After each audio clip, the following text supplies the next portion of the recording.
tugasnya.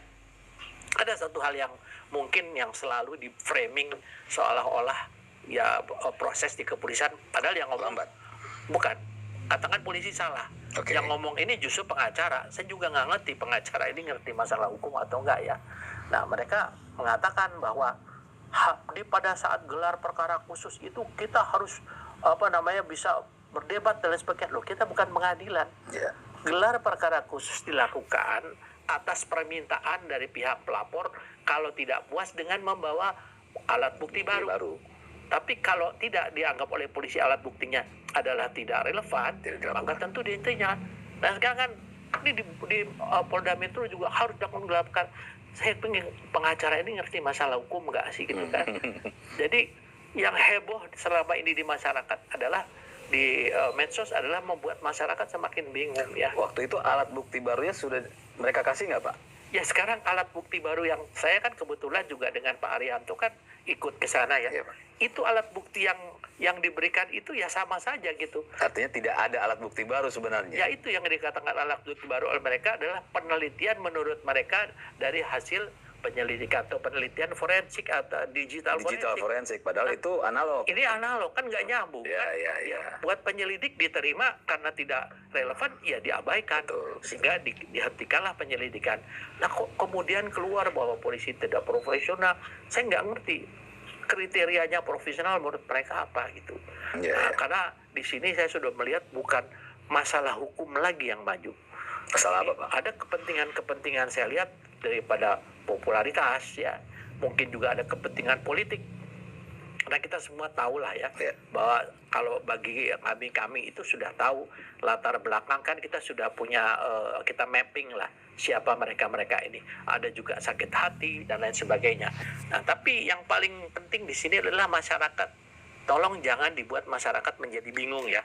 Kepada argumen-argumen yang boleh dikatakan ini sesuatu yang dipaksakan harus benar. Kalau mau memaksakan ini harus benar, kita tunggu aja di pengadilan. Kenapa harus ribut di proses penyidikan? Sudah rame ya. Nanti kalau sudah naik ke penuntutan, saya juga nggak tahu. Karena kalau sampai penuntutan, polisi akan mengatakan silakan saja kalau mau berargumen dengan pihak kejaksaan ya.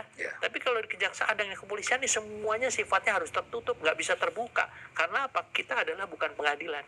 Selama dalam proses penyidikan dan proses penuntutan itu berlaku namanya azas presumption of innocence ya. Jadi praduga tak bersalah.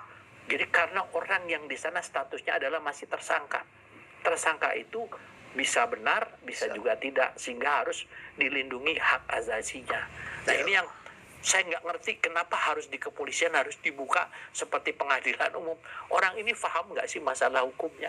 Dan saya melihat di sini adalah bahwa yang disampaikan oleh beberapa narasumber ya di berbagai terutama teman saya Pak Arianto, itu sudah jelas dan terang benderang ingin memberikan pemahaman kepada masyarakat dari aspek SOP yang berlaku, tugas, fungsi maupun peranan daripada pihak penyidik itu apa dalam menangani satu kasus itu sudah dijelaskan.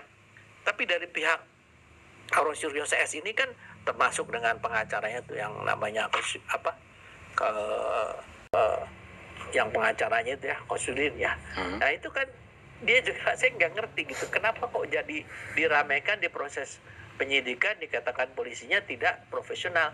Kalau polisinya tidak profesional atau dikatakan kriminalisasi, jaksa nanti tidak akan menerima. Kita lihat aja. Kalau jaksa tidak akan tidak menerima untuk kasus ini, maka betul bisa dikatakan kasus kriminalisasi atau dikatakan polisinya tidak profesional. Tapi kalau jaksa menerima, berarti ini adalah tugas polisi sebagai penyidik selesai. Berarti polisi sudah profesional. Jadi gini Pak, sebenarnya kan apa yang Pak Ito tadi sampaikan